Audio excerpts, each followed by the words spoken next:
በአማራ ክልል በአገዛዙ ጦርና በፋኖ መካከል የሚደረገው ውጊያ የቀጠለ ሲሆን የፋኖ ኃይሎች ዘመቻ አንድነት በሚል ያወጁት ኦፕሬሽን ተጠናክሮ ቀጥሏል። ድልም ቀንቶናል እያሉ ነው። ምሽቱን ደግሞ ጉዳት ከመድረሱ በፊት ህዝቡ ይወቅልን ያሉትን መግለጫ አውጥተዋል። በዝርዝር ወደ እናንተ የምናቀርበው ይሆናል። በሌላ በኩል ከወደ አዲስ አበባ አሳዛኝ ዜና ተሰምቷል። በአዲስ አበባ በርካቶች የታፈኑ አድራሻቸው እየጠፋ ይገኛል።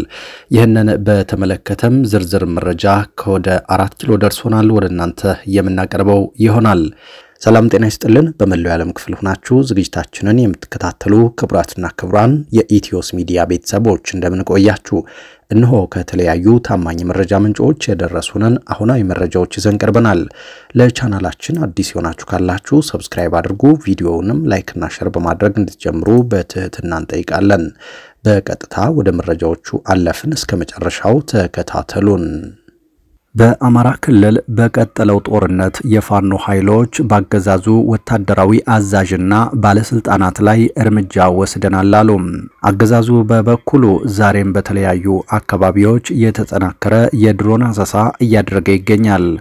በክልሉ የሚደረገው ጦርነት ተባብሶ በቀጠለበት በዚህ ወቅት አገዛዙ ያቋቋመው ሀገራዊ ምክክር ኮሚሽን ደግሞ በባህር ዳር ከተማ አጀንዳ ላሰባስብ ቀን ቆርጫለው ሲል ተደምጧል። በክልሉ ደቡብ ጎንደር ዞን ደብረታቦር ከተማ ከትላንት ምሽት የፋኖ ኃይሎች በፈጸሙት ጥቃት ያገዛዙ አመራሮች መገደላቸውን የተሰማው በከተማዋ ትላንት ምሽት 2 ሰዓት አካባቢ 2 የደቡብ ጎንደር ዞን ከፍተኛ አመራሮች ላይ እርምጃ መውሰዳቸውን ነው የፋኖ የመረጃ ምንጮች ያስታወቁት። ጥቃቱን ተከትሎ በከተማዋ የብልጽግና አመራሮች ዘንድ ከፍተኛ ድንጋጤ ተፈጥሯል የሚሉት የመረጃ ምንጮቹ በጥቃቱ የተገደሉት ያገዛዙ አመራሮች ስምና ኃላፊነት ግን በውል አልተገለጸም። ከሳምንት በፊት ከደብረታቦር ከተማ ቴዎድሮስ ክፍለ ከተማ የጸጥታ አመራሮች ላይ የፋኖ ኃይሎች ተመሳሳይ ጥቃት መፈጸማቸውን መዘገባችን ይታወሳል።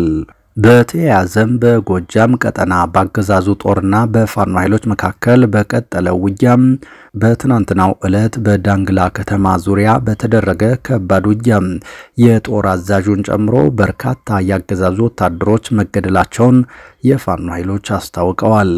ከከተማዋ ቅርብ ርቀት በሚገኙ 2 አካባቢዎች ከባድ ውጊያዎች መደረጉን የገለጹት የፋኖ የመረጃ ምንጮች በዳንግላ ወረዳ ቱምሃ ቀጠና ከአባድራ እስከ ዋሻ ካብልታ ድረስ የፋኖ ኃይሎች ካገዛዙ 33ኛ ክፍለ ጦር ሬጅመንት ጋር ውጊያ ማድረጋቸውን ተናግረዋል።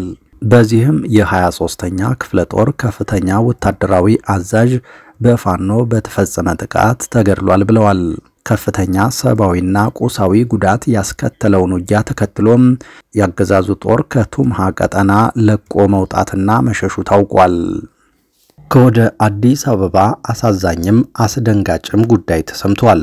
በመሃል አዲስ አበባ ወጣቶች እየታፈኑ አድራሻቸው እየጠፋ ነው።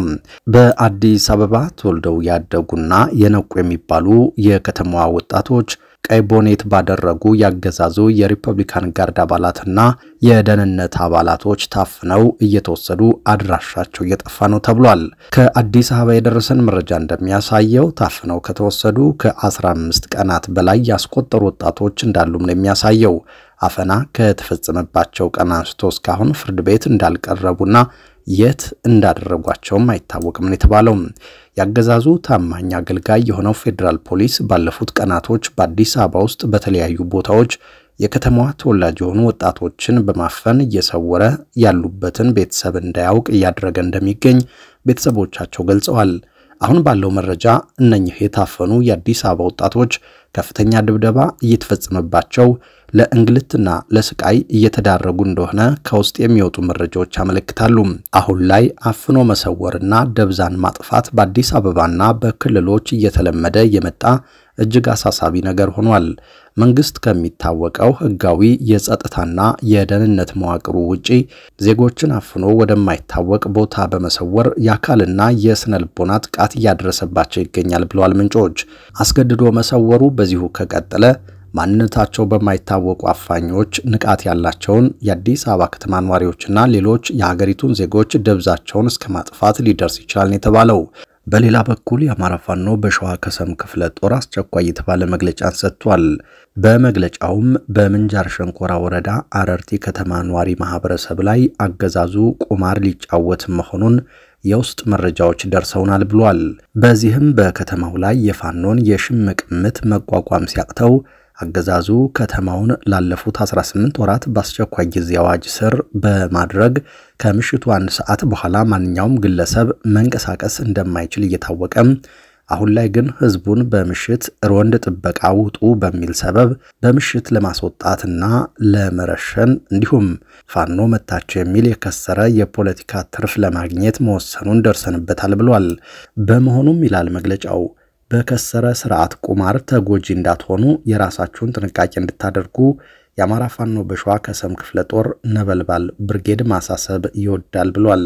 ይህ በእንዲህ እንዳለ ከባልጪ ወደ ተለያዩ የሸንኮራ ቀበሌዎች አገዛዙ የዘጋቸው መንገዶች በአስቸኳይ በ3 ቀናት ውስጥ ተከፍተው ማህበረሰቡ የትራንስፖርት አገልግሎት የማያገኝ ከሆነ ከሞጆ አረርቲና ባልጪ ያሉ ዋና መንገዶች የአማራ ፋኖ በሸዋ ከሰም ክፍለ ጦር ነበልባል ብርጌድ የሚዘጋቸው ከመሆኑም በላይ ማንኛውም ክልከላውን ጥሶ የሚንቀሳቀስ ተሽከርካሪ ላይ እርምጃ የምንወስድ መሆኑን ለሰላም ወዳዱ ህዝብ እናሳውቃለን በማለት መግለጫውን ቋጭቷል።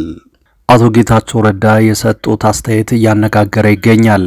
አቶ ጌታቸው ረዳ በትናንትናው ዕለት ስለ ቀድሞ ጓዶቻቸውና የህወሓት አመራሮች ፍላጎትና እንቅስቃሴ አስተያየታቸውን አጋርተዋል። አቶ ጌታቸው በዚህ አስተያየታቸው የቀድሞ ጓዶቻቸውን ባለፉት ቀናት ያደረጓቸውንና ያቀረቧቸውን ነጥቦችን ጨምረው መሬትና የተፈናቃዮችን ጉዳዮች በተመለከተ ያቀረቧቸው ሐሳቦች ናቸው አነጋጋሪ የሆኑት። የቀድሞ ጓዶቻቸውን ሽፍታ በማለት የጠሩት አቶ ጌታቸው የትግራይ ወጣቶች ደግሞ መሬታችሁን ነቅታችሁ ጠብቁ ብለዋል። አቶ ጌታቸው ረዳ በፌስቡክ ገጻቸው አስተያየታቸውን ያሰፈሩ ሲሆን እንዲህ በማለት ይጀምራሉ።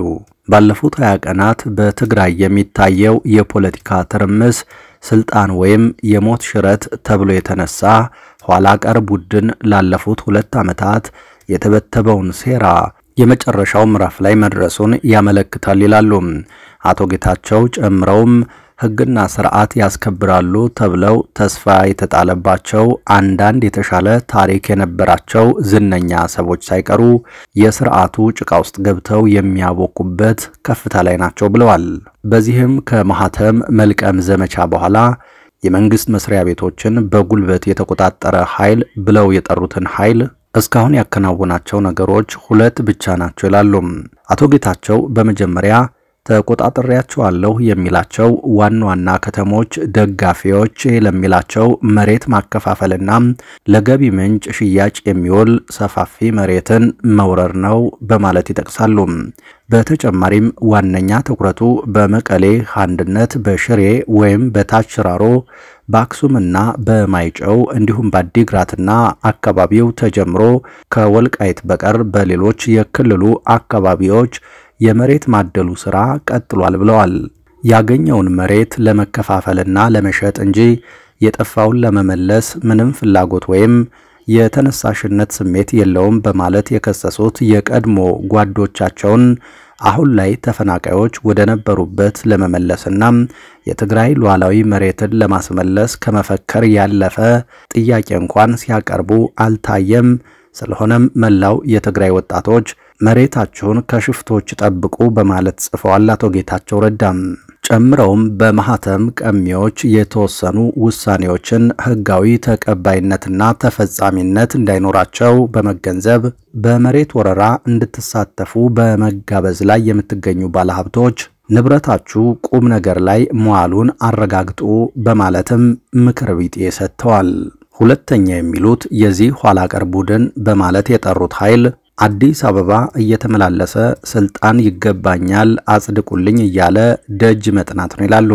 ሰላም ፈላጊዎች ነን፣ የፕሪቶሪያውን ውል እናስፈጽማለን፣ ብቻ ወንበር እንረከብ በማለትም እየማለለ ይገኛል በማለት የከሰሱ ሲሆን ፕሬዝዳንት መሾም ስልጣኑ እንዳልሆነ እየተቀበለ ነገር ግን እነገሌን ለፕሬዝዳንትነት አጭቻለሁ እያለ እጩዎቼ የሚላቸውን በየ3 ቀኑ እያቀያየረ እድሉን እየሞከረ ይገኛል በማለት ከሰዋል። የተወደዳችሁ አድማጭ ተመልካቾቻችን ከኢትዮስ ሚዲያ ለዚህ ሰዓት ያዝናቸው አዳዲስ መረጃዎች እነዚህ ነበሩ። ከቆይታ በኋላ በሌሎች መረጃዎች ድጋሚ እንገናኛለን። እስከዛው በያላችሁበት ሰላም ጊዜ ተመኘን።